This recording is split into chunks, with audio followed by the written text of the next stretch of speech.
Ji, now we're ready for our panel discussion. So again, I would like to request Mr. Nadeem Rehmat, the Chief Operating Officer of Farm Evo Private Limited, to moderate this session. Please welcome Mr. Nadeem Rehmat.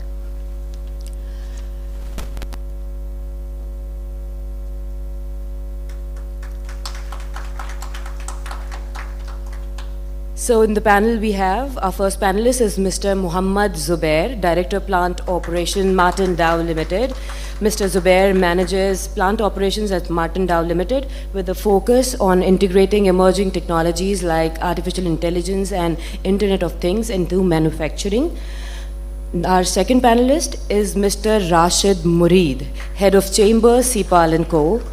Mr. Rashid Murid is both a lawyer and a pharmacist, providing a critical perspective on regulatory challenges. He is well versed in navigating the complex global regulatory environment, particularly in a developing country like Pakistan. Please welcome our third panelist, Mr. Saidur Rahman, Director Technical Operation, AGP Limited. Mr. Saidur Rahman oversees technical operations at AGP Limited, focusing on supply chain integrity and cold chain management. Now, our last but not the least, Mr. Rizwan Butta, Chief Innovation Officer, Zork Pharma Tracks. As I told before, he specializes in traceability, artificial intelligence, and Internet of Things, and his expertise will shed light on how these technologies can be implemented in Pakistan. Over to you, Mr. Nadeem.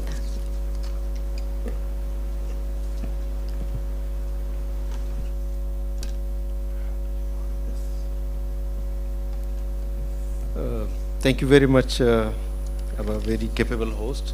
Thank you very much for your time and introduction. And I'm very happy to be with all the experts here. You are well versed with their capabilities. You are well versed with their experience and background. They also have delivered their keynotes speeches as well. I would like to, however, quickly introduce them to all of you. Mr. Rizwan, who has on the extreme left side, Mr. Rizwan, who is representing Pharma Tracks, and he has educated us in that how Pharma Tracks and the track and trace technology is playing a very important role in the overall value chain of the pharmaceutical, from manufacturing facility to the patients.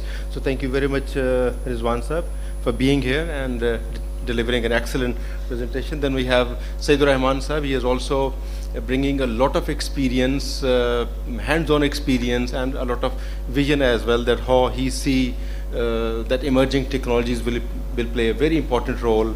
So I really enjoyed his dovetailing or collaborating his manufacturing knowledge along with the requirements of Pharma 4.0. So I think it was very enlightening for me, Said Sahab. Thank you very much for that. Rashid Murid, a very good industry colleague. He had been my colleague as well. We have learned together and worked together for so many years. He is a pharmacist, and he also holds a degree in law. So he has a very unique combination of pharmacy and law, and he is in a very fine position to share his viewpoints that how regulatory challenges will play an important role, or will help us to understand that why certain type of technologies will be useful, and how technologies should be integrated in the overall system. So we will also learn from him. Mr. Zubair is also here. He is head of the technical operations. So I think we have two experts from the manufacturing side, Saidur Rahman Sahab and Zubair Sahab. So thank you very much, everybody, Said Sahab, Rashid, and Zubair Sahab, and Rizwan Sahab. I think I thoroughly have enjoyed all the presentations, starting from track and trace, that how technology is going to be very important in the manufacturing sector, and pharmaceutical industry cannot stay isolated, so to say. The overall impact, whatever we have on the manufacturing or on the industry, will sooner or later, one way or other, is going to impact the pharmaceutical manufacturing as well. And the most importantly, I think, the point that we all miss in the pharmaceutical industry is the one that Mr. Rizwan really touched upon in his initial slides, that almost 450,000 or almost 500,000 deaths. And that is the data, please Rizwan sir, correct me, that is the data of the USA. Yes. So we can easily imagine that almost 500,000 or 5 lakh deaths, they happen in a country which is considered to be the most advanced country by all means, and yes they are. USA is a country where the innovation starts, they are the innovator, originator, and 500,000 deaths because of medical errors of medication, error of surgeries, error of nurses, paramedical staff. So we can imagine कि हमारे यहाँ कितनी होती होंगी. Unfortunately, or so to say, fortunately, we do not have the data and we are not worried about it, or so to say. So it is a very serious issue. Patient safety, ultimately, whosoever is working in the healthcare system, a pharmacist, a manufacturing pharmacist, a retail pharmacist, a hospital pharmacist, or anybody in the regulatory sphere as well, we all are working for the patients. It has to be patient-centric. We work for the patient, we work for the safety of the patient. It has to be quality in every dose that we deliver, from our machines to pharmacies to hospital to every home. We could see that the Brazil is taking a lead, that every pill has a track and trace ability. Every pill can be traced, that who could be the user of this pill, which city, which neighborhood, which street, which home. So up to that extent. And why do we do that? It is all about patient safety and quality. So I think the fundamentally we will try to keep our discussion focused on that, how patient safety and the quality is or should be our real focus, whatever we are doing in the healthcare sector. So everybody, once again, thank you very much. Said sir, first question to you. How do you see that, you have given us a very good scenario of the pharma manufacturing. We learned about line clearance, e-logbox, clean rooms, and also e-batch records. We see that, we also know that in working in Pakistan, that where do we stand today as a pharmaceutical industry, not as pharma industry, but overall as an industry. We are still struggling with our efforts with automation and computerization. So how do you see from the manufacturing perspective, how ready we are to move towards Pharma 4.0, and where should we start? Thank you Nadeem साहब, ये बहुत अहम सवाल है. नदीम साहब ने कहा कि हम कहाँ खड़े हैं और हम फार्मा 4 पे कैसे जा सकते हैं ना. तो देखिए, ये कोई चॉइस नहीं है. पहले तो ये बात समझ में, आवाज़ सही है, ये कोई चॉइस नहीं है कि जी हम ना करें तो ना करें. एट द एंड देखिए, आपको ग्रो करना है, आप रेगुलेट से एक्सपेक्टेशंस बढ़ रही है. अगर पर्टिकुलरली आप एक्सपोर्ट मार्केट में जाते हैं तो ये अब नॉर्म बनता जाएगा. तो इसमें मैं तो बहुत ऑप्टिमिस्टिक हूँ कि अगर विल हो तो आराम से हो जाएगा, क्योंकि हर वक्त मतलब कंपनीज में इन्वेस्टमेंट तो होती रहती है. तो अब आप जो भी इन्वेस्टमेंट करें, ये आप लोगों को ट्रेन करें कि उनकी जो इन्वेस्टमेंट हो वो फ्यूचरिस्टिक हो.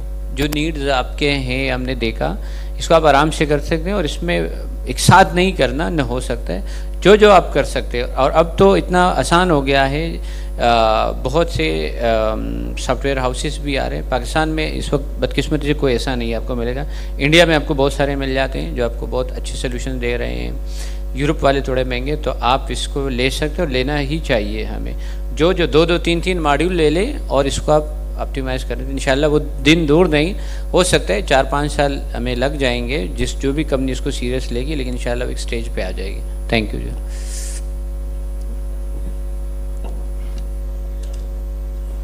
Thank you very much, Said Saab, for very crisp and accurate answer. Rizwan साहब, आपने बहुत वक्त गुजारा है ट्रैक एंड ट्रेस में, एंड यू रियली अंडरस्टैंड, आप हम सबसे ज़्यादा वेल वर्स्ड हैं AI में, IoT में. आपको कैसे लगता है कि जो pharmaceutical traceability and supply chain में जो सप्लाई चेन की इंटेग्रिटी है, इसको शेप अप करने में और कंप्लायंस को अचीव करने में ट्रैक एंड ट्रेस का रोल कैसे कंपनीज अपने सिस्टम में एम्बेड कर सकती हैं? बहुत शुक्रिया. पाकिस्तान या मैं general low and middle income countries की बात करूँगा, वहाँ मेजर ये होता है कि technology adoption by senior leadership या जनरल पॉपुलेस थोड़े से रिलक्टेंट और फेज्ड होते हैं. There is firstly resistance to change, adoption, and then they adopt somehow, and then after adoption they enjoy the challenges. लेकिन सबसे बड़ी बात है कि जब वो adopt करते हैं वो कहते हैं ये हमने किया है. तो so it is a change management is a difficult and long and tedious process. The most important is ROI. So you have to calculate in terms of what money it's going to earn, the capex, and most importantly against the capex the change, the culture change, adoption and usage of that technology. So track and trace, putting barcode, serialization and aggregation just because a regulator said and just because you have to export into that region, or you want to do it to achieve patient safety and patient centricity. This requires vision, this requires investment, and most importantly top leadership vision, so that this can be translated on to the middle management and to the floor level. So the whole world has adopted. In fact, very recently even Afghanistan issued a guideline to it. So Sri Lanka has made it mandatory. Sri Lanka is one of those countries who actually at one point in time banned pharmaceutical imports from Pakistan. So now it is about you want to earn dollars, you want to keep your market share in terms of export, and at the same time your product is important, its quality is important, but the data quality along your product is more important now. That also gives you an opportunity to go into more developed markets just by leapfrogging and capitalizing on digital initiatives that you can do. There is an opportunity in herbal, there is an opportunity in nutraceutical, in even the first world developing markets. Pakistan has the right products, you just comply with the data regulations and you can enter those markets. So there's money to be made. There is priorities on patient safety to be corrected.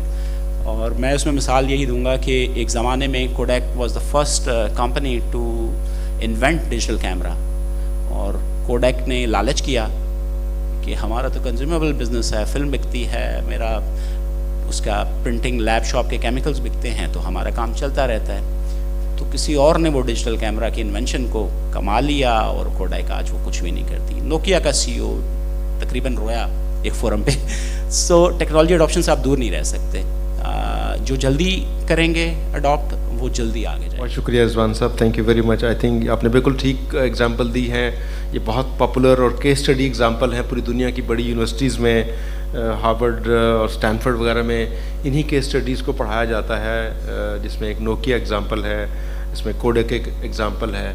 ये अपने area में ये innovator भी थे, ये lead भी करते थे, और इन्होंने कभी सोचा भी ना होगा कि वो एक दिन ऑब्सलीट हो जाएंगे. तो ये वो कॉस्ट है जो टेक्नोलॉजी को अडॉप्ट ना करने की कॉस्ट है.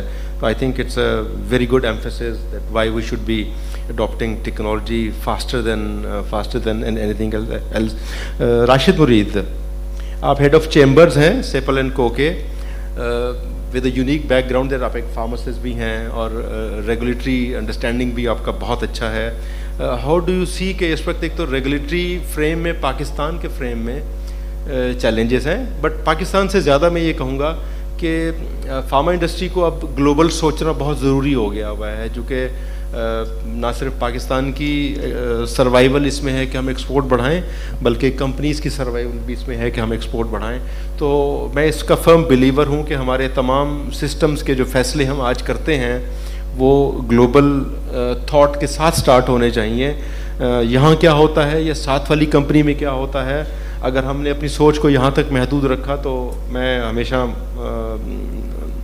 कहता हूँ कि फिर मेरा कोई मुस्तकबिल नहीं है। अगर मैं साथ वाली कंपनी से कंपेयर कर रहा हूँ, मुझे अपने आप को एज एन इंडिविजुअल और अपनी कंपनी को Tokyo, New York, London, Paris, America, Chicago, वहाँ की कंपनियों से अगर एज ए प्रोफेशनल और एज ए कंपनी कंपेयर नहीं करते और अपने आप को तैयार नहीं करते, तो बेसिकली हम कोडेक और नोकिया वाले रास्ते पे चल रहे हैं। तो राशिद साहब, आपको कैसा लगता है कि जो रेगुलेटरी पाकिस्तान का फ्रेमवर्क है उसमें बड़े चैलेंजेस क्या हैं, और क्या रेगुलेटरी फ्रेमवर्क हमारा from the regulator DRAP point of view और regulatory compliance from manufacturer point of view, उसमें अब क्या लगता है कि डिजिटलाइजेशन एक दिक्कत होगी, एक मुश्किल होगी, या आसानियाँ पैदा करेगी?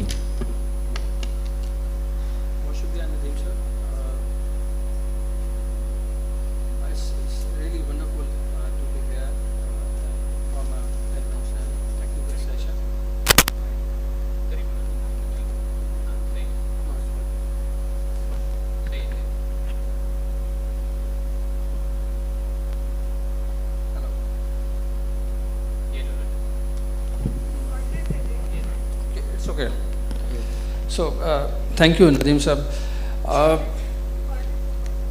I'm actually still wondering and still waiting my 3G to be functional even at today, but still waiting, we all, and we are talking about the digital health and digital disruption and AI in Pakistan. So the shift of AI and AI power tools in digital health system, I mean, it's insane in last couple of years across the globe, even in Pakistan, in digital health system. And if we see the regulation perspective from the government of Pakistan, the focus on strategic implementation of AI powered tools for growth, modernization, it is imperative to have regulations that actually incentivize the investment, especially in pharmaceutical industry and in healthcare and hospital industry, and also have the system like environment that can adopt the digital system and AI and machine learning and algorithms here in Pakistan. For that, the environment, as I mentioned, and second is to educate peoples. Here we see in Pakistan a lot of potential across the young peoples. They are pretty much aware, as in US or India or China, Pakistani peoples have the potential of AI using and all, and the people have education. And third one is policy framework and regulations. So unfortunately, this part is missing from the government perspective. I can tell you the first digital Pakistan policy was framed first time back in 2018 in the era of Imran Khan, and subsequently the AI National Consultation Draft Guidelines was issued by this regime back in 2022. But still, I'm wondering, no regulation still passed by any of the assembly or the provincial assembly to actually enable AI implementation here in Pakistan, specifically in healthcare sectors. So this is very unfortunate. So as far as the compliances from the global perspective and in the draft perspective, I can share 3 examples with you, Nadeem Sahab. We receive at times observation and queries internationally and even in Pakistan about the regulations of online pharmacies, about the regulations of telemedicines, about the regulations of AI, about the regulations of softwares in the medical devices and the robotic surgery. But unfortunately, we don't any regulation from the draft perspective. And if we talk about the draft people, do you have any regulation? Yes, we have rules, we have regulation, but with the outdated, the 1976 Act, we cannot, support to the new technology and the new AI tools here in Pakistan. So this is very important. And the third thing is that I want to mention here about the global perspective. See, if we, see the government perspective or the draft perspective to support pharmaceutical industry to achieve Pharma 4.0, and which is the fourth revolution in all sectors in Pakistan and across the globe. We cannot achieve this if we totally dependent on the government and government framework and policy framework. So we should focus on, as Nadeem sir you mentioned in initial your presentation, ICH guidelines, as Saeed Saab has mentioned about the PICS guidelines and the automation and their machine learning, so and so on. So we have to adopt what international perspective is and how we can build in our system to achieve export market and to get the export market business by built in your system. And also the most important from this platform, I think the message should be given to the federal government to have some policy framework to support pharmaceutical industry and healthcare sectors. I have been I can share the example with you. I have been with the case of robotic surgery that controlled by a satellite here in Pakistan, and Shifa Hospital in Aga Khan is in process of buying this system. And they were the opinion just to get first opinion from the DRAP, but the DRAP was the view we don't have any regulations to control these kind of big capital machineries, and also so how to monitors and how to use for this complex surgeries here in Pakistan. So this is very unfortunate part, but the only thing is the only way forward is to adopt the global guidelines and to in your pharmaceutical sectors and to get the maximum export business. Thank you Nadeem sir. Rashid बहुत शुक्रिया आपका, very very very interesting. आप सब लोग चूँकि बहुत emerging leader बैठे हुए हैं अपने अपने इंडस्ट्री में, अपने अपने करियर में, and you have a very long way to go. तो ये बहुत ज़रूरी है कि हम आपके माइंड में कम से कम जो एक्सपर्ट बैठे हुए हैं उनसे हम ये मैसेज लेके जाएं कि हमें आगे अपनी इंडस्ट्री को लीड कैसे करना है. आपने रोबोटिक की बात की, मुझे इंटरेस्टिंग याद आया, केस याद आ गया. Just to make you feel that कि दुनिया इस वक्त कहाँ सोच रही है और क्या हमें अपने आप को रीथिंक करने की ज़रूरत है. एक केस स्टडी था कि स्पेस स्टेशन है और स्पेस स्टेशन में बहुत सारे लोग, आपको पता है, जो स्पेसशिप जाते हैं तो एस्ट्रोनॉट्स का ग्रुप होता है, 5, 6, 7 लोग एक साथ ट्रैवल करते हैं और वो उस स्पेस शटल में या उसमें स्पेस में उसमें टाइम स्पेंड करते हैं together for months and months. Just for an example, किसी एक शख्स ने किसी दूसरे शख्स की कोई चीज़ चुराई है. ये केस स्टडी है जो कि लोग कैसे सोचते हैं. And there was a debate कि उसकी जो FIR है वो कहाँ लॉन्च की जाएगी. That's a serious thing, just to give you an idea कि दुनिया के इस वक्त जो इमेजिनेशन का लेवल है वो किस तरह मुख्तलिफ है उससे जिस पे हम इस वक्त स्ट्रगल कर रहे हैं. तो अगेन आपको मिसाल देने का मकसद सिर्फ ये था कि हमें अपने जहनों को खोलना है as an individual, as a nation, as a professional. Thank you very much Rashid for sharing the example. हमारे साथ ज़ुबैर साहब हैं, मोहम्मद ज़ुबैर साहब, जो डायरेक्टर प्लांट ऑपरेशन है मार्टिन डो के. ज़ुबैर साहब, आप ये बताइएगा कि इमर्जिंग टेक्नोलॉजीज़ पे हम सब बात कर रहे हैं, हम सब वाकिफ़ भी हैं, जैसे आर्टिफिशियल इंटेलिजेंस है, AI के टूल्स हैं, इंडस्ट्रियल इंटरनेट ऑफ थिंग्स है, IIoT है, और फिर एक बहुत सारा डेटा क्रिएट होगा और उस डेटे को फिर हम किसी न किसी एल्गोरिदम से या AI के टूल की मदद से, फॉर एग्ज़ाम्पल हमने 5 मिलियन टैबलेट्स प्रोड्यूस की हैं और रोज़ाना 5 मिलियन की हैं, तो लेट्स से आफ्टर 1 मंथ हमने उस डेटा को एनालाइज किया है कि उसमें से कितनी जो है वो गुड वंस थी, कितनी बैड वंस थी, या वेट वेरिएशन उनमें कितना था, या उनमें थिकनेस वेरिएशन कितनी थी, मे बी डे शिफ्ट में कितनी वेरिएशन है, नाइट शिफ्ट में, वन ऑपरेटर की variation to the other operator, किसी एक कंपनी के रॉ मटेरियल, एक कंपनी के एक्सीपिएंट एंड दूसरी कंपनी के एक्सीपिएंट में कितनी वेरिएशन थी. ये सारा डेटा है. ये डेटा हम रिकॉर्ड करते हैं, और जैसे कुछ देर पहले रिजवान साहब ने बताया कि data rich and information poor और काइंड ऑफ पुअर इंफॉर्मेशन, कि वो डेटा का एक अंबार है लेकिन हमारे लिए यूज़लेस है. तो फिर हम उस यूज़लेस चीज़ को प्रोड्यूस करने के लिए बहुत सारे लोग क्यों रखे हुए हैं कि जो दिन रात कापियाँ भरते रहते हैं। तो हमें ऐसे सिस्टम को इवॉल्व करना है। ज़ुबैर साहब, आपसे बड़ा पर्टिनेंट क्वेश्चन है कि हमारे पास जो लोग हैं, जो फार्मासिस्ट हैं, जो टेक्नीशियंस हैं, जो और साइंस के ग्रेजुएट हमारी इंडस्ट्री में काम करते हैं, एक पूरी वर्कफोर्स है जो फार्मास्यूटिकल इंडस्ट्री में काम करती है, क्या आपको लगता है कि उनके ट्रेनिंग के लिए हमें क्या करना चाहिए? क्या यूनिवर्सिटी के साथ कुछ कोलैबोरेट करना चाहिए ताकि हम अपने करिकुलम को रीडू या रीथिंक कर सकें? क्या कंपनीज़ अपने ट्रेनिंग डिपार्टमेंट्स को इस तरह से इवॉल्व करें कि हम उन लोगों को इन नई इमर्जिंग टेक्नोलॉजीज़ पे बात कर सकें? चूँकि फार्मेसी या साइंस ग्रेजुएट बहुत बेसिक क्वालिफिकेशन लेके इंडस्ट्री में एंटर होता है और जिन टेक्नोलॉजीज़ की हम बात कर रहे हैं वो काफ़ी ज़्यादा इमर्जिंग हैं। तो हाउ डू यू सी ज़ुबैर साहब कि हम अपने वर्क फोर्स को कैसे अपग्रेड करेंगे to cope up with these technologies? Thank you Nadeem साहब, काफ़ी लंबा क्वेश्चन था।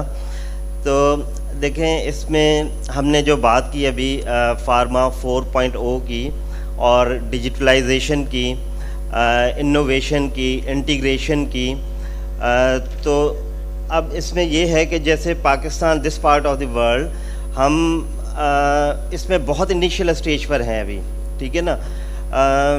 अब लेकिन मैं अपने क्वेश्चन पे आता हूँ, जो स्पेशली नदीम साहब ने कहा कि हम अपने वर्कफोर्स को कैसे इस पर लाएं।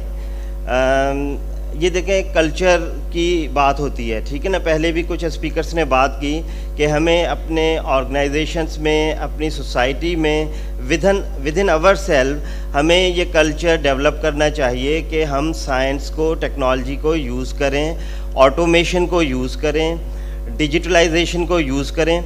मैं अगर एक बहुत सिंपल एग्जांपल दूं तो आप देखें, वो फ़ोन जो पहले होता था सेल फ़ोन बटन वाला, अब भी शायद कहीं पर आप देखते हो, कॉल उस पर भी हो जाती है, बात हो जाती है, लेकिन आप और बेनिफिट्स नहीं ले पाते।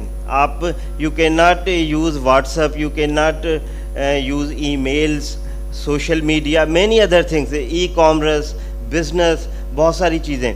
तो what is the difference in that analogue phone and the smartphones is the digitalisation, integration, innovation, all that. तो हम अपनी वर्कफोर्स को ट्रेनिंग दें उन चीज़ों पे जो हमें अपने प्रोसेसेस डिजिटलाइज करने के लिए ज़रूरी है, एक कल्चर बनाएं। इट विल टेक टाइम, ठीक है ना। तो उसके साथ जो एक चीज़ ज़रूरी है वो ये है कि हम अपने प्रोसेसेस को स्टेप वाइज अपग्रेड करें फॉर डिजिटलाइजेशन।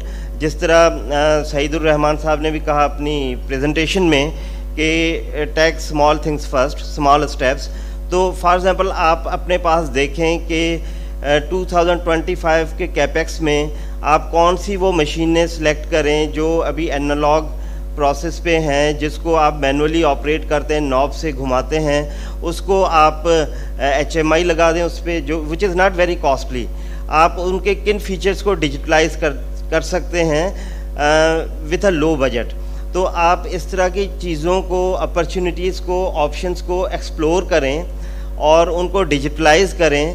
और जब आप उनको एक दफ़ा डिजिटलाइज करेंगे, फिर उसके बाद OIT आएगा, IoT आएगा, इंटरनेट ऑफ थिंग्स, कि आप उनको कनेक्ट करेंगे। जब कनेक्ट किया किसी सर्वर के साथ तो आपको डेटा मिलेगा, और वो डेटा जो है वो आपको डिसीजन मेकिंग में बहुत काम आएगा। आपको अपने ब्रेकडाउन्स पता चलेंगे, आपको अपने एरियाज़ ऑफ इम्प्रूवमेंट्स पता चलेंगे, आप अपनी प्रोडक्टिविटी बढ़ा सकेंगे, एफिशिएंसी बढ़ाएंगे, और क्वालिटी और कंप्लायंस भी आपकी बेहतर होगी।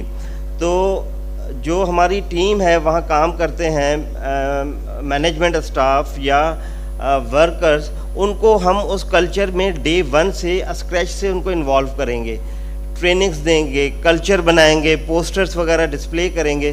तो ये एक तरीका है हमारे जैसे कंट्री में डिजिटलाइजेशन पे जाने का, कि हम छोटी चीज़ों से शुरू करें, डे 1 से लोगों को इन्वॉल्व करें, ट्रेनिंग पे इन्वेस्टमेंट करें। So this would be the starting point, I think.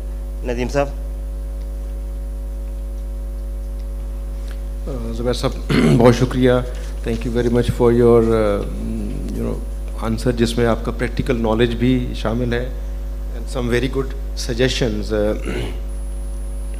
Rizwan साहब, I hope के बस तमाम कंपनीज अपनी अपनी जगह पे ये सोच रही हैं कि वो AI के टूल्स को या मॉडर्न टेक्नोलॉजी, इमर्जिंग टेक्नोलॉजीज़ को कैसे यूज़ करें. आपसे हमें रहनुमाई ये चाहिए कि एक लॉन्ग टर्म विजन अगर कोई कंपनी क्रिएट करना चाहती है टूवर्ड्स डिजिटलाइजेशन या सो टू से टूवर्ड्स इमर्जिंग टेक्नोलॉजीज़ और फार्मा 4.0, तो वो एक बहुत लंबा जर्नी है जैसे आपने अपनी प्रेजेंटेशन में किया है. तो वो क्या बेबी स्टेप्स या स्मॉल स्केलेबल स्टेप्स हो सकते हैं और लॉन्ग टर्म विजन कैसे डेवलप किया जाए, तो एक ट्रेडिशनल कंपनी के लिए आपका क्या एडवाइस होगा? एक तो मुस्तकबिल के जितने भी प्रोक्योरमेंट डिसीजन है, कैपेक्स डिसीजन है, उसमें डिसीजन क्राइटेरिया में कोशिश करें कि डेटा एक्विजिशन आपके पास वो वाले मॉड्यूल्स अवेलेबल हों ताकि लेटर आप अपने सिस्टम जब अवेलेबल होंगे, क्योंकि कैपेक्स इज़ लॉन्ग टर्म, वो 20 साल 30 साल तक आपका रहेगा, तो उसमें डेटा एक्विजिशन इंटरफेसेस में आप इन्वेस्ट करें. दूसरा, ह्यूमन डेवलपमेंट में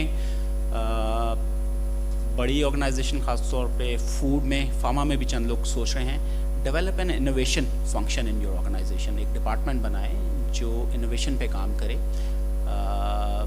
वो आपकी ह्यूमन डेवलपमेंट पे भी काम करेगा, टेक्नोलॉजी सिलेक्शन पे भी काम करेगा, उसका काम होगा, उसके लिए बजट भी अवेलेबल होंगे और वो क्रॉस फंक्शनल लोगों के साथ मिलके काम करें. Thirdly, I would say on the visionary आप सी लेवल पे put together a time, a vision कि ये सब कुछ आपको करना है और क्यों करना है.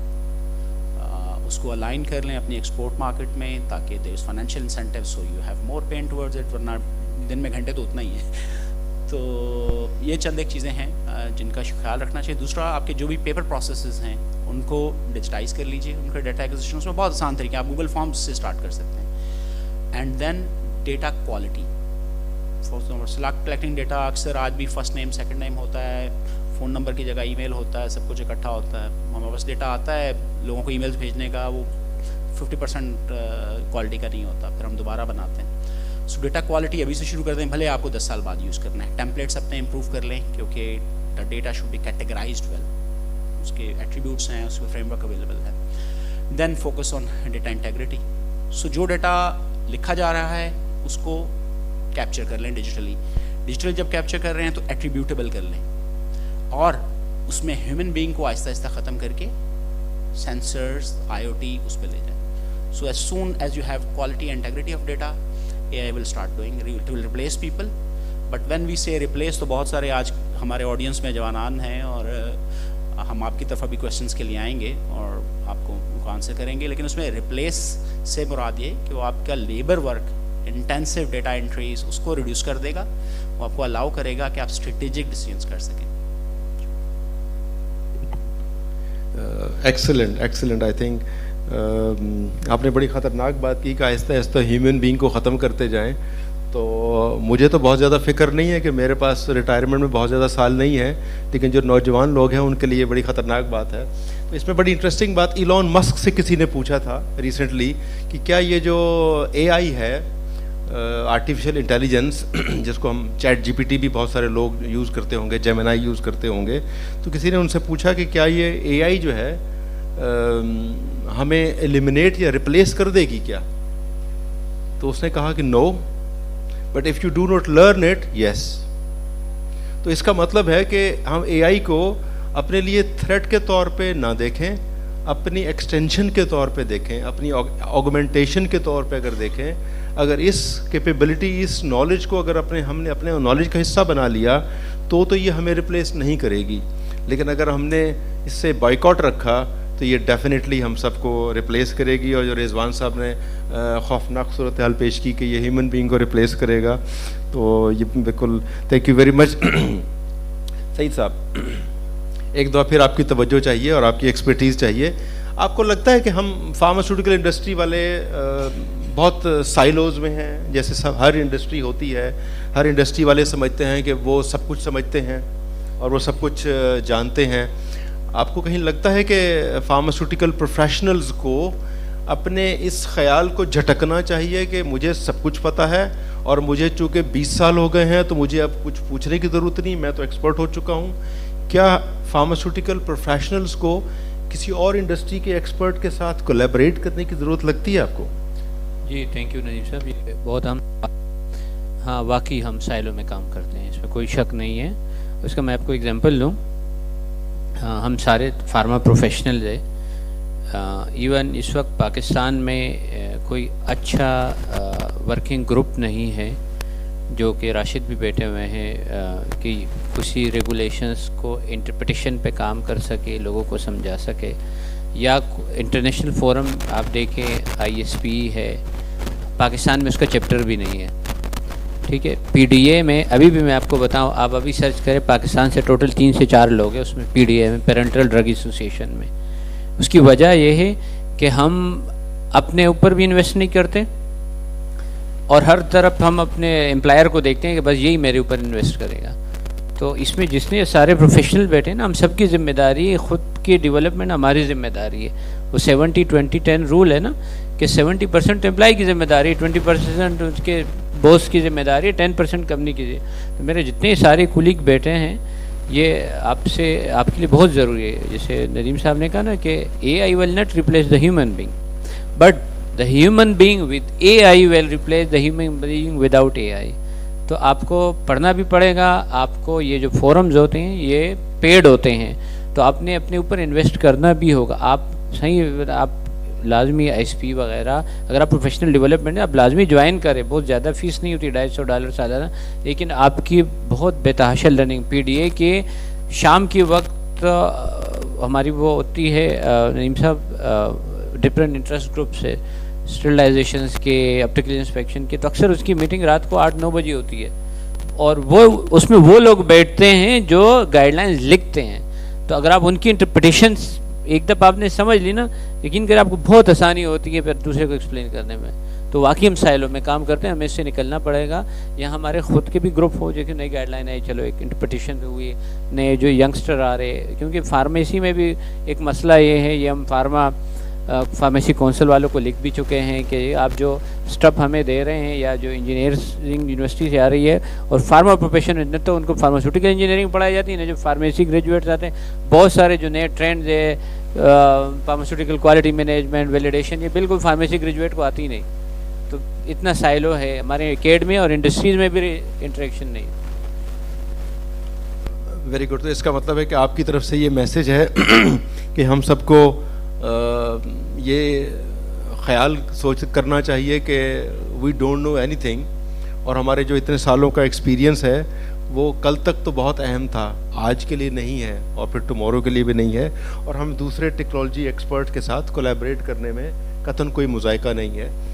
एक्सीलेंट। आई थिंक राशिद साहब, आप ये बताइएगा कि सूरत हाल को बहुत इनकरेजिंग नहीं है कि हमारे जो ड्रग रेगुलेशन हैं या रेगुलेटरी बॉडीज़ हैं, वो अभी उनकी रेगुलेशन या उनकी अपनी लर्निंग लेवल वो अभी बहुत दूर है जिसकी हम बात कर रहे हैं आज। और मेरा ख्याल ये हमेशा अच्छा होता है कि आप फ्यूचर की वक्त से पहले बात कर लें, तो यही अक्लमंदी होती है।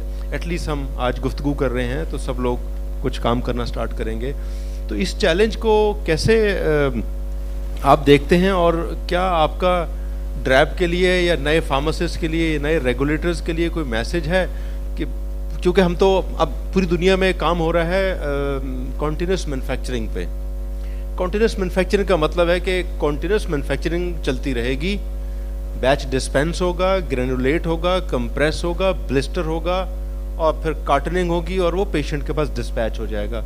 ये कॉन्टीन्यूस प्रोसेस होगा। इस कॉन्टीन्यूस प्रोसेस में लाइन क्लियरेंस कहाँ से आएगी, चूँकि तो बैच चेंज ही नहीं हो रहा है।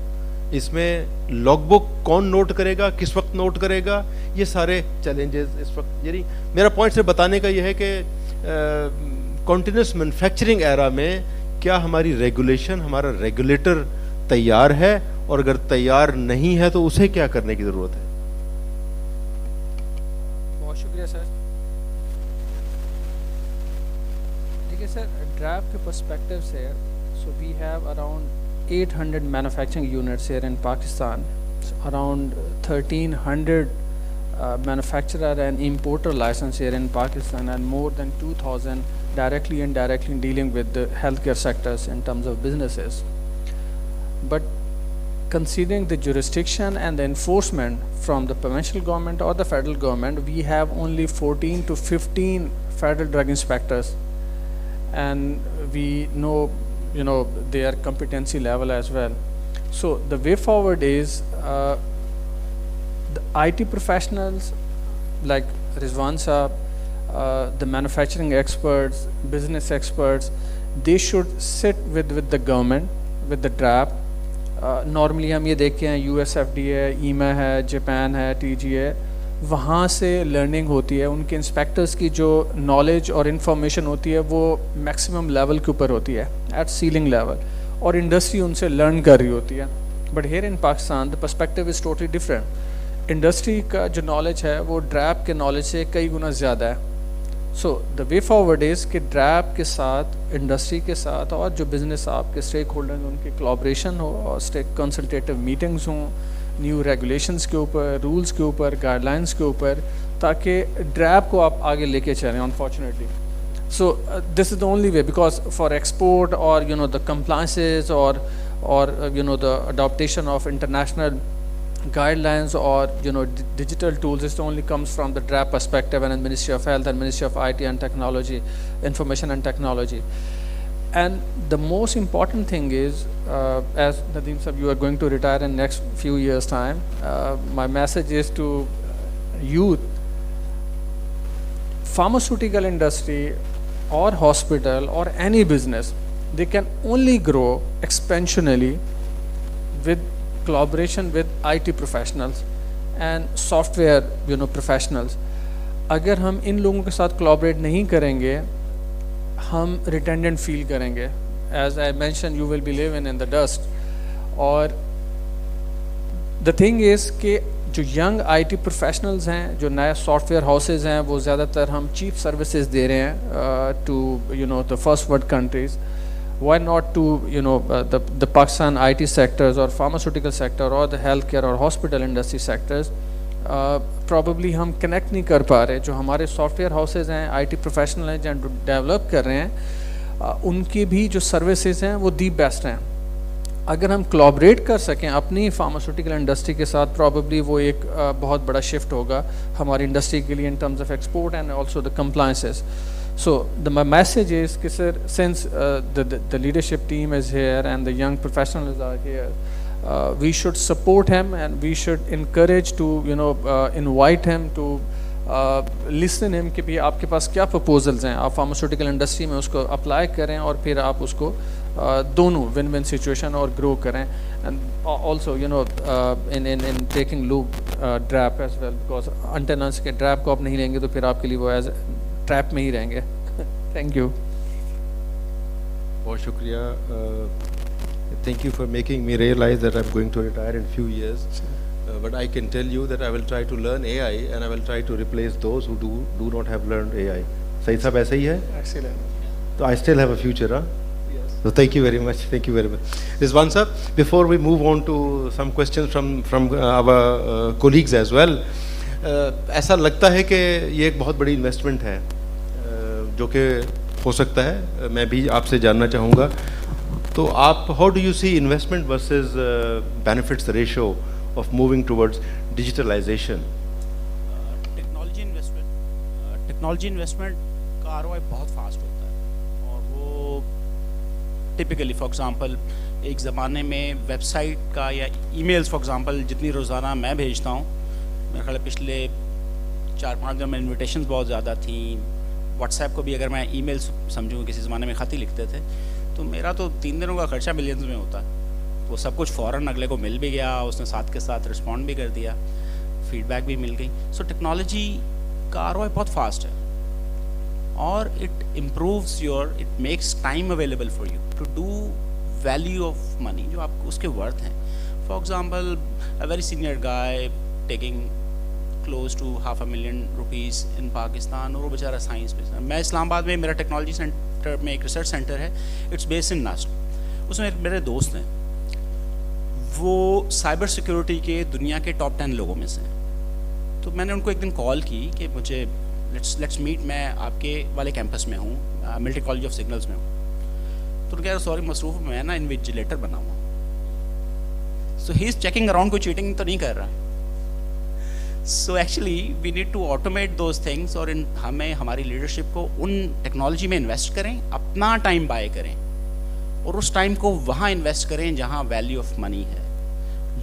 As soon as you grow, as soon decision maker है, बिजनेस ओनर, अगर आप पास इंपॉर्टेंट डेटा होगा, you can make decisions faster, not quarterly basis, not monthly basis, not weekly basis, daily. और उसमें से बहुत सारा तो डिसीजन सपोर्ट सिस्टम बना के दे देगा, बस आपने ओके दबाना है. सो दिस इन्वेस्टमेंट, इसका ROI किसी भी और के ROI, मतलब फॉर एग्जाम्पल मुझे नहीं पता कि आपकी इंडस्ट्री में ROI कहाँ कंसिडर, लेकिन टेक्नोलॉजी इंडस्ट्री में अगर किसी भी प्रोडक्ट का ROI 18 महीने से कम हो तो बहुत अच्छा कंसिडर किया जाता है. और आपकी इंडस्ट्री में मेरा ख्याल है सालों में होगा. ये हम नॉर्मली फार्मा इंडस्ट्री में 3 to 5 years, और अगर कैपेक्स पे करते हैं तो 3 to 5 years. टेक इन्वेस्टमेंट का 18 महीने से ज़्यादा बजट ROI नहीं होता, इससे कम ही होता. और फिर वो हमेशा के लिए आपके लिए अवेलेबल है. और उसने आपको जो टाइम बाय करके दिया है, आप सारे काम करें और उसके बाद गोल्फ खेलें. तो इसका मतलब है कि हम भी उन चंद मुल्कों की तरह 3 days a week और 4 days a week पे जा सकते हैं, लेकिन पहले उसके लिए शर्त मेहनत है. ठीक, बहुत शुक्रिया रिजवान साहब और बाकी सब लोग. मैं रिक्वेस्ट करूंगा जो हमारे काइंड ऑर्गेनाइजर्स हैं, very capable organiser, thank you very much. अगर आपकी हेल्प से अगर हम कुछ क्वेश्चंस ले सकें. Everybody is encourage. आपका सवाल बहुत सादा और बहुत बेसिक हो सकता है, प्लीज़ गो फॉर इट. हम सब लोग यहाँ सीखने के लिए बैठे हैं और मेरा ख्याल है कि यहीं से जुस्तजू शुरू होती है सीखने की. Whatever question you have, please raise your hand and we will be very happy to hear from you. We encourage, we have 2 people over there. Imran Sahab. अस्सलाम वालेकुम. Thank you very much, nice session. मेरा question specifically Rizwan साहब से है, क्योंकि रिजवान साहब ने ये ट्रैक एंड ट्रेस सिस्टम को पाकिस्तान में इंट्रोड्यूस करवाया था. सर आपसे सवाल सिर्फ इतना सा है कि आप you being into business, being into organisations, आपने 2D बारकोड पाकिस्तान में इंट्रोड्यूस करवाया, आपके बहुत सारे कस्टमर्स हैं. जब तक 2D कोई डी कोड नहीं करेगा उसको कोई इन्फॉर्मेशन नहीं मिलेगी. आप मुझे ये बता सकते हैं कि आपके बिजनेस है इतना बड़ा, कितने यूज़र्स आपके, कितने % यूज़र्स ऐसे हैं जो 2D को स्कैन कर रहे हैं और जो डाटा इससे फ़ायदा उठा रहे हैं, यानी कि जो सिस्टम से समझ लें एंड यूज़र, कितने % एंड यूज़र इस सिस्टम से मुस्तफ़ीद हो रहे हैं? बिल्कुल ठीक है. लो एंड मिडिल इनकम कंट्रीज़ में मोस्टली जो कुछ भी होता है वो इन्फोर्स होता है, क्योंकि पॉपुलेशन का एक मेजर पोर्शन एजुकेटेड नहीं होता और टेक्नोलॉजी अवेयर नहीं होता. पाकिस्तान की भी यही सिचुएशन है. शहरों में इंटरनेट अवेलेबल है आजकल, तो वो भी परेशान कुन सिचुएशन है. So by regulation if it becomes mandatory at the point of sale, जो कि ट्रू केस में होना चाहिए, तो हमें इसके ट्रू बेनिफिट्स मिलेंगे. सो पॉइंट ऑफ सेल पे अगर FBR की आपको रसीद आज मिल रही है, जिस पे FBR को ₹1 भी मिलता है, तो FBR इस शोबे में भी कर ले, ड्रैप में भी कर ले, उसका रेवेन्यू भी जनरेट होगा, उसको विजिबिलिटी भी मिलेगी कि क्या बिक रहा है, कहाँ बिक रहा है, कौन से शाहदरा में खांसी का सिरप क्यों इतना ज़्यादा बिक रहा है, उसकी तो इतनी पॉपुलेशन नहीं है, इससे किसी ने मूनशाइन बनानी है, क्यों कंट्रोल्ड सब्सटेंसेस जो हैं वो KPK के इस रीजन में एक छोटे से गांव में इतने ज़्यादा बिक रहे हैं जो पूरे कराची में नहीं बिक रहे, क्या उससे किसी ने आइस बनानी है. सो इसके बहुत ज़्यादा फ़वाइद हैं. तो रेगुलेटर इसमें बहुत थोड़ा सा एफर्ट करे. It's very unfortunate, I would say, but at the same time, I would say there's an opportunity. US में भी drug supply and security act आया और उसमें उन्होंने ब्लॉकचेन को यूज़ करना चाहा, तो US FDA के पास भी उसकी कोई रेलिवेंट एक्सपर्टीज़ नहीं थी, तो उन्होंने एक वर्किंग ग्रुप बनाया. उसमें IBM, वॉलमार्ट, मर्क और KPMG के इन सोल्यूशन को टेक्निकली IBM देखेगा, वॉलमार्ट देखेगा इसको ROI और किसको क्या क्या इंसेंटिवाइज करना है. मर्क मैन्युफैक्चर था और सो इन सब ने मिल के they put together a solution, position paper निकला. So all if we do together, advantage manufacture को भी मिलेगा क्योंकि वो तो इन्वेस्ट कर रहा है. पॉइंट ऑफ जो डिस्ट्रीब्यूटर है उसको भी ऑन बोर्ड आना पड़ेगा, पॉइंट ऑफ सेल पे भी आना पड़ेगा. पॉइंट ऑफ सेल पे ही हमारे मोस्टली अगर उसको मैंडेटरी कर दें, तो जिस तरह सेल्स टैक्स कलेक्शन का है, अगर आप उसकी मैंडेटरी वेरिफिकेशन भी कर दें, जो कि अर्बन एरियाज़ में तो सब पे पॉसिबल है, आजकल रूरल में भी पॉसिबल है. सो कोई कमी नहीं है. It's just about we all put together. इस कॉन्फ्रेंस में इनफैक्ट एंड पे हम लोग एक तहैया कर लेते हैं कि हम आज गुफ्तगू करके नहीं उठेंगे, एक्शन ओरिएंटेड रहेंगे. We put together a position paper, we do advocacy effort, and write to them that we have already invested, we want patient to be safe. आपको अगर ये मुश्किल लग रहा है, हम आपके लिए आसानी कर देते हैं, आप इन्वेस्ट ना करें, आपको ROI और अपना रेवेन्यू जनरेट कर रहे हैं, हम और भी हेल्प करेंगे.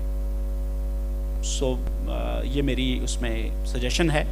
लेकिन यू आर राइट कि इसके फ़ायदे उस वक्त तक नहीं हो सकते जब तक सब अडॉप्ट करें.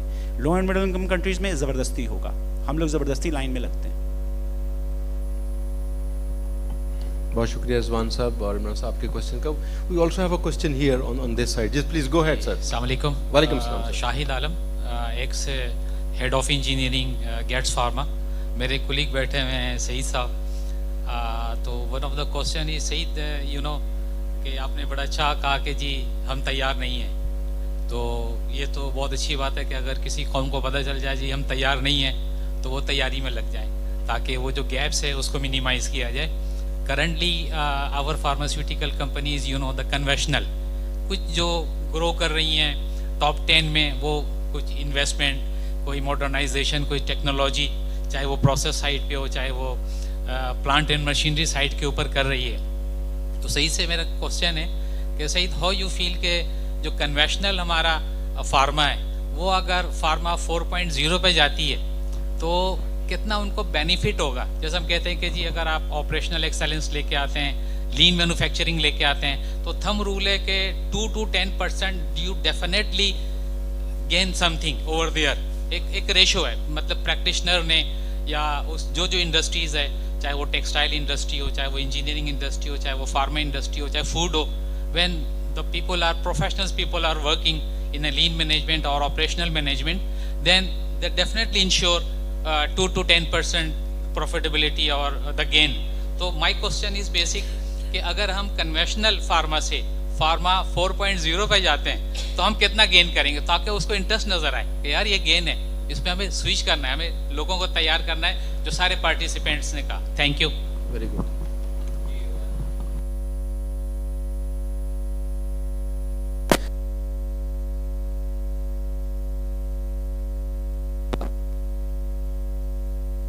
ये नहीं, तैयार नहीं है, मतलब मैं तो इस पर बहुत ऑप्टिमिस्टिक, क्योंकि मैं इस पर बिलीव नहीं करता कि ये टॉप 20 में है या टॉप 10 कंपनी में है. ये सारा गेम है सर्वाइवल ऑफ द फिटेस्ट. वो कंपनी, वो इंडिविजुअल सर्वाइव करेगा जो सबसे ज़्यादा फिट है. ये ज़रूरी नहीं है कि जो अभी टॉप 10 में हमेशा टॉप 10 में रहेगा, जो टॉप 30 में हो टॉप 30 में. आप अगर आज टॉप 30 में तो आप भी मेहनत करें, आगे आ सकते हैं. तो ये तो जहन में नहीं होना चाहिए कि हम नहीं कर सकते. हर बंदा कर सकता है. आपको इसकी तैयारी करनी होगी और अभी से अपने ऊपर इन्वेस्टमेंट करें, अपने लोगों पे इन्वेस्टमेंट करें, इंशाल्लाह रिजल्ट लाजमी आएंगे. दूसरी बात जो आपने की, तो हमने प्रेजेंटेशन में भी कवर कर दिया कि इसके बेनिफिट्स बहुत ज़्यादा हैं. आपका डेटा इंटीग्रिटी बाय डिज़ाइन हो जाएगा, आपकी कॉस्ट रिडक्शन हो जाएगी, आप टू स्पीड टू मार्केट बहुत अच्छी हो जाएगी, आपकी ट्रेसेबिलिटी आपकी प्रोडक्ट की अच्छी हो जाएगी, आपकी रेगुलेटरी कंप्लाइंसेस मतलब अच्छा एक मोर देन एक्सपेक्टेशन से आपके एक्सीड करेंगे. ठीक है. और प्लस आपकी जो टाइमली रिलीज है, क्वालिटी कंट्रोल आपके अच्छे हो जाएंगे. तो बेनिफिट इसके बहुत ज़्यादा हैं. Thank you. और अब एक चीज़ और सईद साहब के आपकी इजाज़त से ऐड कर दूं कि एक्सपोर्ट का जो पोटेंशियल है वो अनइमेजिनेबल है, इमेंस है. हम इससे अंदाज़ा लगा सकते हैं कि बांग्लादेश जैसी कंट्री, जो कि now is one of the एग्जाम्पली country in the LMIC या जो डेवलपिंग कंट्रीज़ हैं, कुछ दिन पहले मैंने पढ़ा 18 USFDA अप्रूव्ड कंपनीज़ हैं और पता नहीं कितनी ज़्यादा जो ईमा हैं और UK MHRA अप्रूव्ड कंपनीज़ हैं. तो if Bangladesh can have 18 USFDA and we do not have any of them, तो आप सोचें कि ये जो सिस्टम है जिनकी हमने बातें की हैं और एक्सपर्ट्स ने हमें बताया है, ये सारा का सारा सिस्टम किए बगैर हम USFDA की तरफ नहीं जा सकेंगे. तो ये भी एक बहुत बड़ी अपॉर्चुनिटी है. बहुत शुक्रिया. कुछ और क्वेश्चंस प्लीज़ मैं इनकरेज करूँगा. Yes gentleman.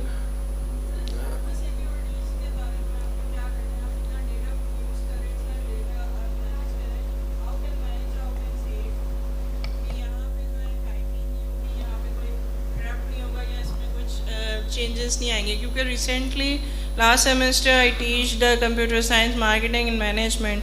A big issue is the data saving. जी इसको बिल्कुल बिल्कुल बिल्कुल. रिजवान साहब प्लीज़. इंडस्ट्री में टिपिकल IoT डिवाइसेस नहीं यूज़ होते. उसमें कैटेगरी है जिसको बोलते हैं इंटरनेट ऑफ थिंग्स। उसमें डेटा प्राइवेसी और साइबर सिक्योरिटी बिल्ट इन होती है, उसका एक स्टैंडर्ड है गैम 5 और गुड इंजीनियरिंग मैन्युफैक्चरिंग प्रैक्टिसेस हैं। तो देयर आर सर्टेन स्टैंडर्ड्स, और वो cyber security for example because सारा प्लांट अगर कनेक्टेड हो जाएगा तो someone can come in, hackers Russian कोई हायर करेगा और पाकिस्तान का पूरा फैक्ट्रीज बंद कर देगा। तो yes, the whole world knows about it and they are standards in place जिनको कंप्लाई करके ही आप उन सॉल्यूशंस को यूज़ कर सकते हैं। तो दैट इज़ कवर्ड। अस्सलाम वालेकुम sir, I am academic pharmacist. मेरा क्वेश्चन ये था कि हमारे बेसिकली इस तरह से भी ट्रेनिंग्स होनी चाहिए जिसमें एकेडमिया और आपकी इंडस्ट्री का लाइजॉन हो, क्योंकि बहुत सारी चीज़ें ऐसी हैं जो एकेडमिया के लोग सीखना चाहते हैं इंडस्ट्री से, और बहुत सारी चीज़ें ऐसी हैं जो इंडस्ट्री के लोग एकेडमिया से सीख सकते हैं। दूसरी बात है कि हमारे यहाँ बहुत सारे फ्रेश फार्मासिस्ट हैं वो basically are interested to start their career from regulatory affairs, लेकिन उनको रेगुलेटरी के बारे में चीज़ें पता ही नहीं होती हैं। बेसिकली सिर्फ उनको ये एक चार्म होता है कि हम रेगुलेटरी में आ जाएँ, रेगुलेटर्स की मतलब चीज़ों का पता ही नहीं होता है। तो ये भी इस पर भी वर्कआउट होना चाहिए ताकि एक इंडस्ट्री और अकेडमिया का एक हेल्दी लाइजॉन डेवलप हो सके और प्रोफेशनल्स की जो है वो ज़्यादा अच्छी जो है वो ट्रेनिंग हो सके। इससे पहले कि ये सवाल मैं बाकियों से भी शेयर करूं, मैं अपना छोटा बिट शेयर करना चाहूँगा बिकॉज बहुत वक्त हो गया मुझे इंडस्ट्री में। इंडस्ट्री को एक प्रोडक्ट चाहिए और वो प्रोडक्ट जो है वो यूनिवर्सिटीज़ प्रोड्यूस करती हैं। बायर को क्या चाहिए ये तो सेलर को पता होना चाहिए। तो मेरा पहली रिक्वेस्ट ये होगी यूनिवर्सिटीज़ से कि प्लीज़ कोशिश करें कि अपने सिलेबस को रीथिंक करें, ये इंतहाई ज़रूरी है। हमारा सिलेबस बहुत ज़्यादा आउटडेटेड है, I would use the word outdated, almost obsolete.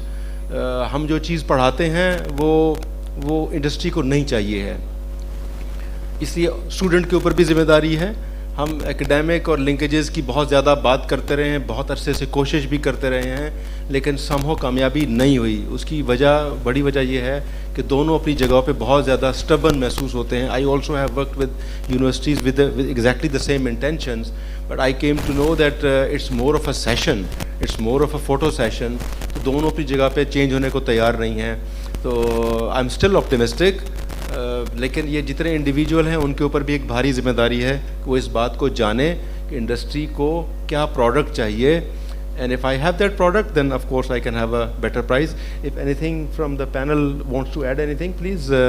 जी, ये सवाल बहुत अहम है बच्चे का।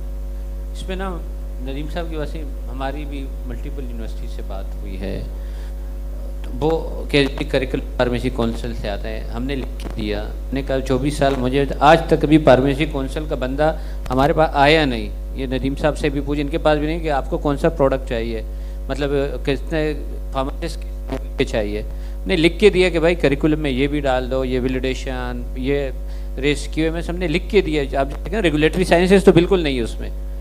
तो वो उन्होंने कहा जी हमने 5 साल कर दिया, फिर उसमें वो फार्मा मतलब वो मेडिसिन वो क्या कहते हैं उसको, मतलब हॉस्पिटल का ज़्यादा उसमें डाल दिया, जबकि हॉस्पिटल में इस वक्त 10% भी फार्मासिस्ट यूटिलाइज नहीं होते, 90-95% तो आते हैं ना। ये अलमिया है, बस हम भी कोशिश कर रहे हैं, अब भी कोशिश कर रहे हैं। हम तो जिस फोरम पे जाते हैं इस इशू को बहुत ज़ोर से उठाते हैं कि मैं एक यूनिवर्सिटी में गया तो वहाँ काफ़ी स्टूडेंट बैठे थे। मैंने एक से पूछा आप क्या कर जी, मैं किसी ने कहा मैं इसमें PhD, एक बच्ची ने बोला मैंने विनोम में PhD किया है। तो मैंने कहा मुझे तो आपकी ज़रूरत नहीं है, मैं आपको क्या रखूँ। मैंने कहा आप में से कोई है जो ऑटोक्लेव में वैलिडेशन में PhD हो या ग्रेजुलेशन का हो या कोटिंग का PhD हो, हाथों हाथ ले लेंगे। एक भी बंदा नहीं था, क्योंकि वो जो दे रहे हैं पता नहीं कहाँ से उनको याद है कि इसमें PhD कर दो, तो वो सिर्फ मतलब लेक्चर्स के लिए या टीचिंग के लिए तो शायद उसकी यूज जो इवन हमारे फार्मा इंडस्ट्री में सब बैठे हुए हैं, हम में से कोई PhD डॉक्टर नहीं है, क्योंकि वो नीड ही हमारी अलग है, उनकी सप्लाई अलग आती है। I can share one example with you बेटा। लास्ट ईयर हमारी फर्म में एक लॉ के स्टूडेंट इंटर्नशिप करने आए फॉर पीरियड ऑफ 1 मंथ, और उनकी इंटेंशन ये थी कि मैं कोई ऐसा सॉफ्टवेयर बनाना चाह रहा हूँ जो मैं किसी अपने जो जुडिशियल सिस्टम है, जो हमारे लीगल फ्रेटर्निटी है, उसके अंदर हम उसको सपोर्ट कर सकें। हमारी फार्मा में एक फार्मा ब्रिज सॉफ्टवेयर यूज़ होता है, प्रॉपर्ली बहुत सारे लोग जानते होंगे, जिसमें रेगुलेटरी और जो SROs हैं, गाइडलाइंस हैं, वो वहाँ से फैच कर सकते हैं। वो लड़का लास्ट ईयर के एंड में वो पास हुआ दिसंबर 2023 में, एंड उसने एक सॉफ्टवेयर बनाया with the name of Lexa. जितने भी पाकिस्तान के अंदर जजमेंट्स हैं स्पेशल ट्राइब्यूनल्स की, हाई कोर्ट्स की, सुप्रीम कोर्ट्स की, we have do softwares of Pakistan law site and others, उसने एक डिफरेंट इस तरीके से अडॉप्ट किया कि with minimum fee and you can fetch your desirable with the name of exact proposition, आप अपनी कोई भी जजमेंट आप फेच कर सकते हैं with only education of 3 years with the background of law. और आज वो बहुत सारी लॉ फर्म्स को वो अपना सॉफ्टवेयर सेल कर रहे हैं और उसने जॉब नहीं की। Coming to your profession, pharmacy में पाकिस्तान में अनफॉर्चुनेटली हमारी जो फार्मास्यूटिकल इंडस्ट्री है वो जेनेरिक बेस्ड है, और जिसमें सिर्फ और सिर्फ इंडस्ट्रियल फार्मेसी है, ठीक है, हॉस्पिटल, कम्युनिटी फार्मेसी और पता नहीं कौन कौन सी फार्मेसीज हम पढ़ते हैं फार्मेसी कोर्स के अंदर, बट उसकी कोई प्रैक्टिकल इम्प्लीमेंटेशन नहीं है। सो फॉर यू इज़ जो गैप है इस वक्त फार्मास्यूटिकल इंडस्ट्री में across the globe is IT, is HR, is regulatory affairs, compliances in terms of new guidelines। इस तमाम प्रोफेशन में आपने ये देखना है कि आपको जॉब नहीं करनी, एकेडमिया आपका कोर्सेज और इंडस्ट्री का गैप बहुत ज़्यादा है, फॉरगेटेड। आप ये देखें कि आप ऐसा क्या वो चीज़ बना सकते हैं, क्योंकि इस वक्त स्किल बेस्ड नॉलेज है आपके पास। ये ठीक है डिग्री है, डिग्री का कोई फ़ायदा नहीं है, if you are degree from IB और लर्न, कोई उसका फ़ायदा नहीं है until unless you have skills, और स्किल्स के थ्रू आप किसी को भी आप अपना प्रोडक्ट और सर्विसेज बेच सकते हैं। So start with not from the job perspective, start with your own business, और पूरी कोशिश करें, 2 साल धक्के खाएं, पूरी कोशिश करें, कुछ ना कोई ऐसी चीज़ आपको मिल जाएगी जो आप किसी को बेच सकेंगे और वहाँ से स्टार्ट होगा। बांग्लादेश और इंडिया के हम एग्जाम्पल देते हैं, चाइना की, वो एक्चुअली यही है। हमने कुछ कंट्रीज देखे हैं उसमें सिर्फ यही है कि नया जो न्यू ब्लड है वो सोचता है इस तरीके से, और हम ये सोचते हैं कि जॉब जो ठीक है 10-15 हज़ार की जॉब, और हमारी जो फार्मास्यूटिकल इंडस्ट्री है बड़ी कन्वेंशनल फार्मास्यूटिकल इंडस्ट्री है, एक्सेप्ट फ्यू जो यहाँ पे बैठे हुए हैं जो कंपनीज को रिप्रेजेंट कर रहे हैं, अदरवाइज बड़ी कन्वेंशनल इंडस्ट्री है। सो आपको वही QC, production, QA, whether you like और नॉट, बट आपके पास ऑप्शन यही है। So the only option is कि आप जो ही आप फार्मेसी कंप्लीट कर रहे हो, आप ऐसा कोई आप अपनी स्किल डेवलप करें और आप उसमें चेस करें। जो हम डिजिटल हेल्थ के ऊपर और AI के बारे में हम पढ़ रहे हैं, इस a future of health care. आप जितने भी देख लें मेडिकल डिवाइसेस के अंदर, लेबॉर्ट्रीज़ के अंदर, हॉस्पिटल्स के अंदर इक्विपमेंट्स देखें, सारे AI बेस्ड हैं। So biomedical engineering kind of thing. So उस पर्सपेक्टिव से आप सोच के आप इसमें करेंगे तो फिर आपको एजुकेशन की, डिपेंडेंसी की, फार्मेसी काउंसिल्स की, इंडस्ट्री की सपोर्ट की ज़रूरत नहीं है। So think differently. Thank you. Director sir, please go ahead sir। जी शुक्रिया। असल में इंडस्ट्री के मामलात काफ़ी पुराने हम सबके इल्म में हैं। मैन्युफैक्चरिंग एक डिफरेंट प्रॉफिट सेंटर है, और sales and marketing is a different profit centre. तो इसके ऊपर ये अलग एक सब्जेक्ट है, लेकिन अब हम आ जाएं, क्योंकि इस वक्त जो बिज़नेस है वो एक्सपोर्ट्स में बेतहाशा पोटेंशियल है, लेकिन कोई भी कंपनी अलावा चंद 2-3 कंपनियों के अलावा कोई भी एक्सपोर्ट्स में बड़ा सक्सेस नहीं ले पाया।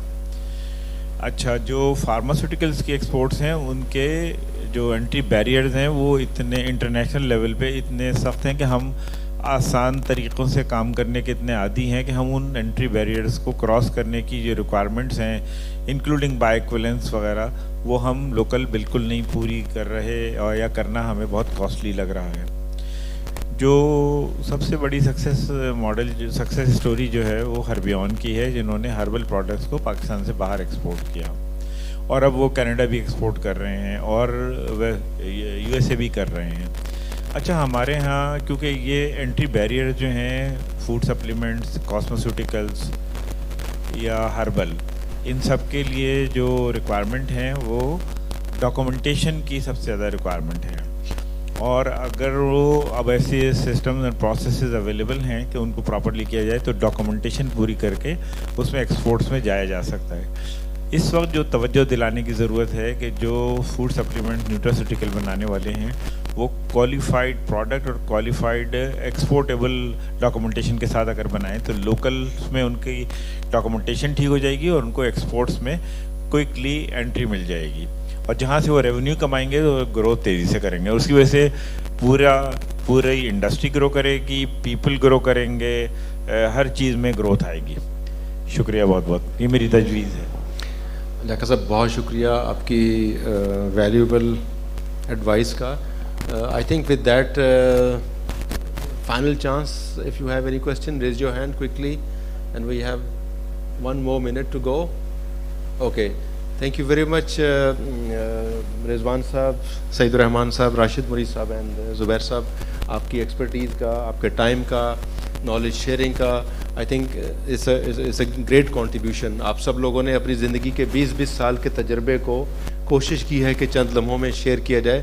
It's a great contribution to all the young people. So with that, I think we come to the end of the panel discussion.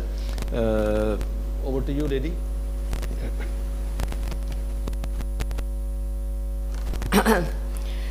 Thank you. That was a wonderful panel discussion. Thank you, Mr. Nadeem Rahmat, for moderating the session, and the all panelists.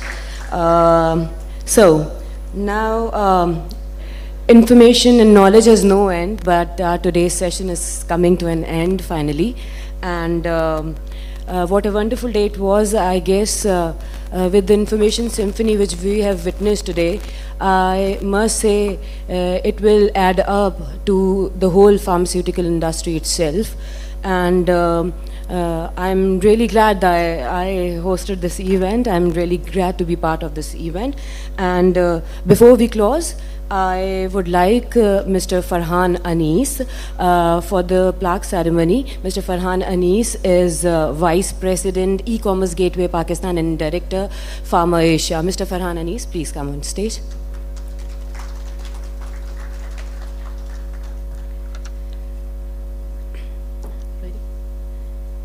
Mr. Nadeem Rahmat, Chief Operating Officer, Farm Evo Private Limited. Mr. Nadeem, please.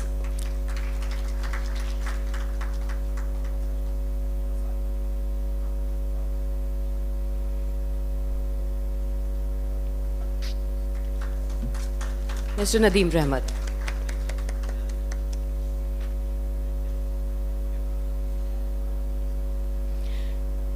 Mr. Mohammad Zubair, Director, Plant Operation, Martin Dow Limited.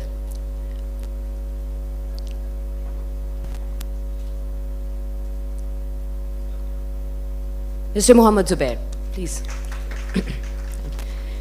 Mr. Rashid Murid, Head of Chambers, Sepal & Co.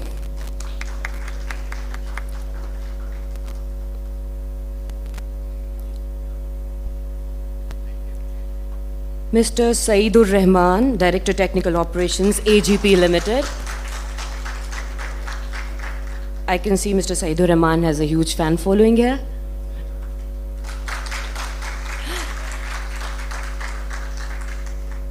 And Mr. Rizwan Bhutta, Chief Innovation Officer, Zork Pharmatex. Mr. Rizwan Bhutta.